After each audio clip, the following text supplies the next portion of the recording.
Doutor Maurício com a gente aqui no estúdio da Espaço. Boa noite, Maurício, tudo bem? Boa noite, Rogério, é um prazer estar aqui contigo novamente aí com os ouvintes. Maurício, vários assuntos aqui, eu até brincava contigo ontem, começa a te meter também na questão aí de abrir comércio, uma sugestão de pauta para nós aqui, que a gente, ontem o prefeito ele deu, abram lojas e procurem suas entidades, ficou muito vago e muita gente perdida. Olha uma pauta aqui de uma ouvinte querida.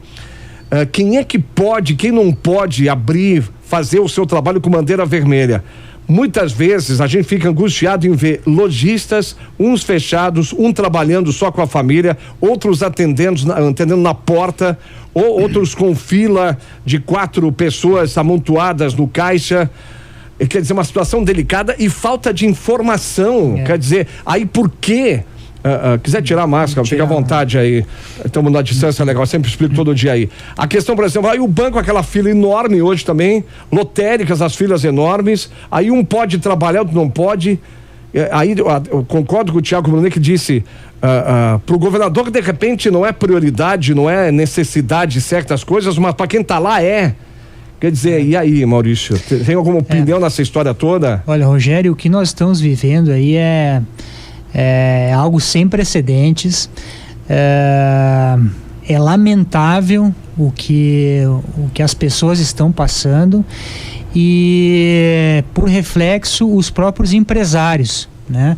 Porque hoje, um estabelecimento comercial, tu não sabes, Rogério, na segunda-feira, se tu vai conseguir teu estabelecimento aberto no dia seguinte.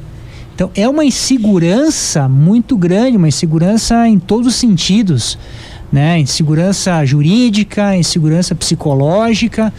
Isso aí tem afetado consideravelmente não só uma classe, um ramo de atividade, mas a sociedade como um todo. Então, isso aí é um problema muito grande. Com relação ao que pode abrir ou que não pode abrir, de fato, a legislação hoje, ela está realmente muito complexa, né? Eu até estava verificando agora no site o distanciamento controlado da Secretaria da Saúde do Rio Grande do Sul. Você seleciona o município. Se você quer saber se você pode abrir ou não o seu estabelecimento, entra lá no site de distanciamento controlado, embaixo vai ter lá o município, você seleciona o município e aí depois o município tem o ramo de atividade que você atua. Aí você acessa lá, vai abrir uma planilha, né? E nessa planilha você vai ter que ver onde é que se enquadra para verificar se o seu estabelecimento pode abrir, não pode abrir, qual é o percentual que pode frequentar ou não. Então isso é algo muito difícil, né? Principalmente num momento em que o país passa por uma situação econômica muito delicada. Não só por essa pandemia, mas pelo reflexo das outras crises que nós passamos e que viemos a calhar com essa última, que com certeza foi a mais severa de todas. Mas na prática, doutor Maurício, o que a gente tem visto aqui no Rio Grande do Sul, por exemplo, até a questão que foi colocada até pelo doutor Tiago também, a questão política, né? Que a política toda, o interesse do governador, a pessoa do Eduardo Leite, ele divulgar, sabe, aquela coisa e uma coisa que até agora, todo esse tempo, não deu resultado nenhum. E aí, vai acreditar em quem? Realmente. E é complicado porque se nós formos analisar, nós não sabemos nem se isso funciona, Rogério. Esse isolamento aí funciona. Eu tive casos, até deixa eu comentar, de um amigo meu de Porto Alegre, ficou 3 meses isolado, ele, a mulher e a filha não iam nem no supermercado, foram fazer o teste do Covid no melhor laboratório que tem em Porto Alegre. Ele não tinha o Covid e ela estava com os anticorpos lá em cima. Ou seja, ela pegou o Covid sem sair de casa, convivendo com o marido não pegou. Ele foi fazer um teste rápido para confirmar mesmo, realmente ele não estava com o Covid. Isso aconteceu em muitos casos. Então nós nos questionamos, será que esse isolamento ele é eficaz? Né? E olha, é complicado, viu? Deixa eu aproveitar aqui o presidente da OAB em relação aos senhores advogados, porque a gente tem tido nesses mais de 115, 120 dias que seja, enfim, o fórum praticamente parado, enfim, com os plantões. Eu tenho nossos vizinhos aqui de frente, a gente tem notado algum certo movimento. Como é que estão os advogados? Eu recebi essa semana, não dá para divulgar não, o pessoal tem medo de represália, enfim, de retaliação. O pessoal com dificuldade de trabalhar, né, profissionais do direito. Como é que a OAB Farroupilha tem encaminhado o assunto? Bom, Rogério, nós estamos... Qual a realidade dos advogados? Sim. Nós estamos diariamente tratando desse assunto em nível institucional. Só para fazermos uma retrospectiva, a classe dos advogados está tendo um problema muito grande, Rogério, e não é de agora. Veja, no final do ano passado, nós passamos 60 dias com a greve do judiciário. Terminou a greve, passou-se 20 dias, entrou o recesso. Terminou o recesso, mais um mês, iniciou-se a pandemia. Então, a advocacia está há mais ou menos uns 6 meses sem poder atuar judicialmente. E isso tem trazido problemas muito severos para os advogados, Rogério. Inclusive, essa semana recebi áudios e comentários de colegas que disseram: olha, se permanecer por mais algum tempo isso, eu não sei se eu vou ter o que comer. Rogério, diferentemente de outras atividades, por exemplo, um comércio, né, uma indústria que tu consegue trabalhar, consegue muitas vezes vender, abre e fecha, na advocacia, quem trabalha exclusivamente com a advocacia judicial está sofrendo muito. O que a OAB está fazendo para tentar resolver essa questão? Bom, primeiramente, isso tudo é normatizado a partir do Conselho Nacional de Justiça, que é o órgão máximo aí do judiciário no Brasil. O presidente do Conselho Nacional de Justiça é o Dias Toffoli, que é o presidente do Supremo. Primeiras medidas adotadas pelo Conselho Nacional de Justiça: fechar lockdown. Em março foi feito lockdown, não se trabalhava. Isso foi deliberado de cima para baixo, ou seja, aplicável a todos os tribunais. E posteriormente, através de um movimento da própria OAB do Rio Grande do Sul, nós conseguimos fazer com que cada estado pudesse deliberar de acordo com a sua situação. E aí, o estado do Rio Grande do Sul, o Tribunal de Justiça do Rio Grande do Sul, passou a analisar os protocolos de liberação, né? Em função disso, foi normatizada a possibilidade de abertura do foro, do Poder Judiciário a partir de amanhã, mas para as cidades que estejam contempladas com a bandeira laranja e amarela, o que não é o nosso caso. Porém, Rogério, olha a dificuldade que nós estamos enfrentando. O CNJ determinou que qualquer estabelecimento forense, o fórum, tem que ter um medidor de temperatura para ingresso no fórum.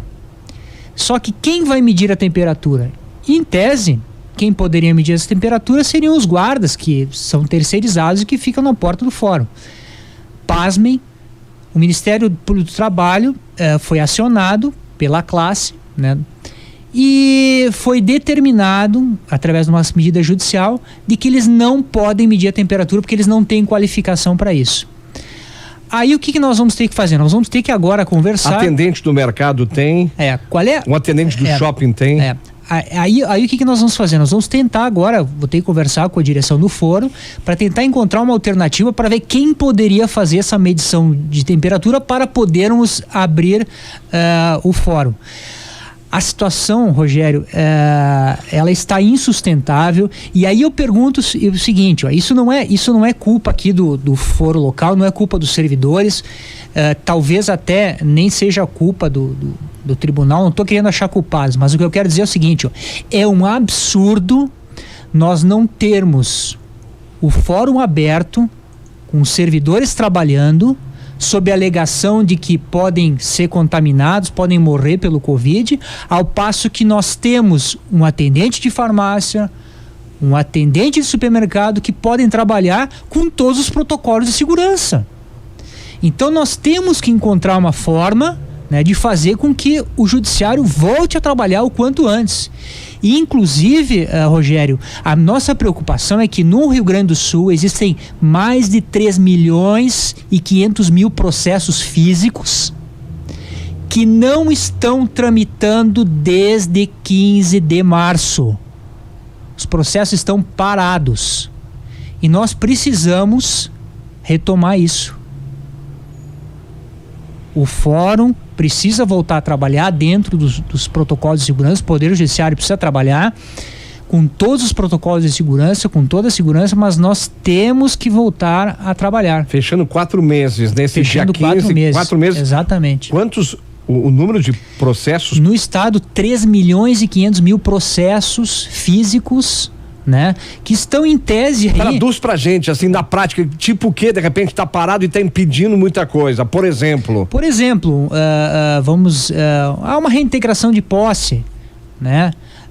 Uma indenização de um consumidor, de repente aquele consumidor estaria precisando daquele valor, né, que ele teria direito a receber, já poderia ter recebido, mas por que não recebe? Porque a justiça, de certa forma, está de mãos atadas. Né? Não está podendo trabalhar. E eu volto a frisar, isso não é culpa aqui da direção do fórum, não é culpa dos servidores, né? Muita gente fazendo a velha crítica que eles estão parados há tanto tempo e continuam recebendo. Isso não é culpa, a lei é essa. Né? Mas muita gente questiona por que eles são diferentes do trabalhador do mercado e da farmácia, como o doutor Maurício falou. Exatamente, Rogério, exatamente. Então nós não podemos ter essa diferenciação e eu acho que as coisas têm que começar a tomar um rumo diferente. Porque... Você vê alguma possibilidade de voltar, de ter uma certa normalização? Rogério, se nós estivéssemos em bandeira laranja, nós poderíamos voltar amanhã. O fórum já ia começar a trabalhar em Farroupilha amanhã. Mas agora com essa bandeira vermelha não tem condições. Maurício, faz o tempo, deixa eu dar uma guinada aí no assunto, também um assunto que o senhor também se envolveu, que é a questão do software da saúde. Só de dar um recadinho rápido aqui, bacana, 6h52, temperatura, estamos com 9 graus. Nesses tempos de pandemia, toda a preocupação de prevenção é importante. E a Arte Química possui vários produtos que facilitam e possibilitam a melhor higienização dos ambientes. Alvejantes, água sanitária, desinfetantes, concentrados e diversos produtos em embalagens de 5 litros para melhor aproveitamento e economia. Inclusive o quaternário de amônia, inúmeros artigos em promoção e tapetes sanitizantes. Arte Química, deixa a sua casa limpa e cheirosa na 3 de outubro, 375, no bairro do Parque. Arte Química, 3261 4631 996 78 0141. Mandar um abraço a toda a equipe da Arte Química, boas-vindas. Vamos conversar de repente essa semana, dar uma ampliada, que o assunto interessa a todos. Um assunto bacana também para o seu almoço, para a sua refeição.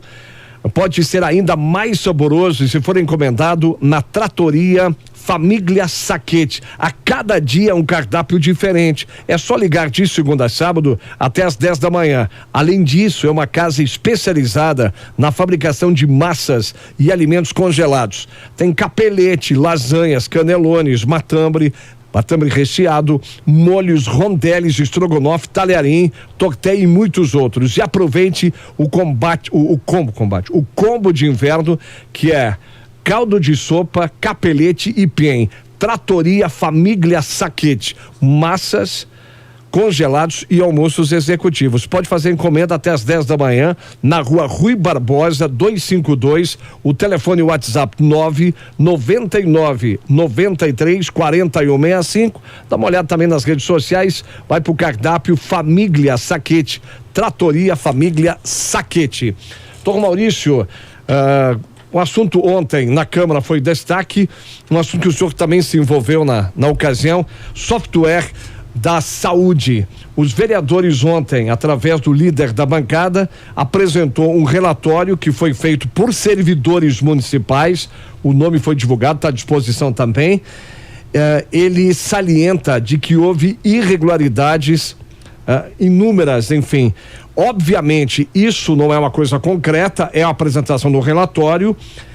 O pessoal apontado, enfim, inclusive o ex-prefeito tem amplo direito de defesa, essa coisa toda, enfim. Particularmente, te surpreendeu esse resultado? Rogério, na verdade, esse relatório ele não surpreendeu em nada. Eu até pude ter acesso a ele, recebi ontem, né? Eu acho que viralizou, acho que toda a Farroupilha deve ter recebido. E eu, pelo que eu verifiquei, o relatório está muito bem fundamentado. Nós temos pessoas aí que elaboraram esse relatório de todas as áreas, inclusive a área de TI, né, a jurídica, né, várias pessoas que se envolveram diretamente com o assunto e conseguiram, acho que, formar um convencimento aí que fecha com o que, na verdade, nós entendíamos, né, e que é o que motivou as nossas ações desde o início, ou seja, houve, né, uma incompatibilidade muito grande em relação aos preços praticados, comparando com outras situações, né? E também em relação à entrega, do que foi efetivamente entregue e do que foi realmente pago. Até, doutor Maurício, só para quem não pode acompanhar, o que o relatório apontou, essa comissão de servidores municipais, concluíram que houve irregularidades na contratação de software que trata do gerenciamento da saúde pública de Farroupilha. Também o relatório houve direcionamento da licitação, termo de referência pronto, mudança na forma de pagamento para beneficiar a empresa e a perda de funcionalidade, apesar de mais de 2 anos de alertas de servidores. Chama atenção que mais de 1.600.000 já foi pago. 1.690.000. 1.690.000 foi pago para a empresa e nada foi entregue. E nada foi entregue, Rogério. E assim, tudo que foi destacado nesse relatório já foi decidido pelo Tribunal de Contas do Estado, em caráter liminar, que na minha visão com certeza vai ser confirmada, né, de que houve direcionamento dessa licitação. Então, isso gerou, na minha visão, um prejuízo, né, para o município, e não gerou um prejuízo maior ainda porque, não sei se você se lembra, mas eu e o Dr. Rafael Coloda, representando o Observatório Social, conseguimos barrar o pagamento da segunda parcela, que era para ser paga, né? De igual valor? Igual valor. Ia ser paga a segunda parcela de 1.690.000. E através da medida liminar que nós obtivemos, né, cassando a decisão anterior, conseguimos barrar aos 45 do segundo tempo esse pagamento. Então, eu acredito que esse relatório ele deve refletir exatamente o que decidiu o Tribunal de Contas do Estado, né? E, na minha visão, essa decisão vai prevalecer e isso vai acarretar a responsabilidade das pessoas envolvidas. No caso, na prática agora, a OAB se envolve, porque a gente fica de repente esperando que o Ministério Público, enfim, a OAB vai dar sequência, ou o senhor particularmente no assunto, porque os vereadores já disseram que o trabalho deles já foi feito. Sim. Eu entendo, Rogério, que o trabalho dos vereadores já foi feito. Esse assunto, independentemente dessa análise que foi feita pelos vereadores, que agora eu acho que eles devem encaminhar isso para o Tribunal de Contas do Estado, né? Mas independentemente do trabalho que foi feito na Câmara de Vereadores, o Ministério Público local já tem todos os subsídios para dar seguimento a um eventual processo de improbidade, se assim entender, né? Com os elementos que já foram trazidos, inclusive pelo Tribunal de Contas do Estado. Então, cabe, na minha visão, ao Ministério Público Estadual dar seguimento, né? E é passível de a OAB também se envolver, mas eu acho desnecessário, ao passo que esse assunto já está encaminhado no Ministério Público Estadual. Tem material? Tem material e acredito que vai propor ação respectiva nesse caso. Doutor Maurício, muito obrigado. O Docimar Balbinotti, dá uma guinada aqui. A OAB não pedirá o impeachment do Eduardo Leite, já que o senhor é o doutor impeachment. Eu já levo na brincadeira aí. Eu já fui questionado várias vezes sobre isso. Maurício, grande trabalho, boa semana e muito obrigado. Obrigado, um abraço a todos os ouvintes.